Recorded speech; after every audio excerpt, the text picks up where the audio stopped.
Kapatid, ibigay mo sa Panginoon ang iyong mga alalahanin at ikaw ay kanyang kakaligayan.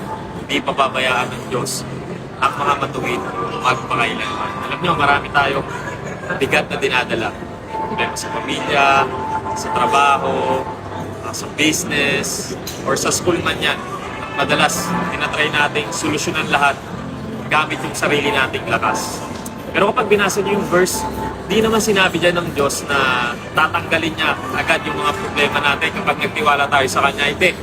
Ang sinigurado niya dyan, sasamahan niya tayo sa gitna ng mga problema. Diba? And I believe it's better to face thousands of problems with God than one problem without Him. Kaya naman, kung unang subukan, buhatin at solusyonan lahat ng mga bigat na daladala mo. Ang tunay na wisdom ay marunong magtiwala at sumuko sa Diyos. Amen?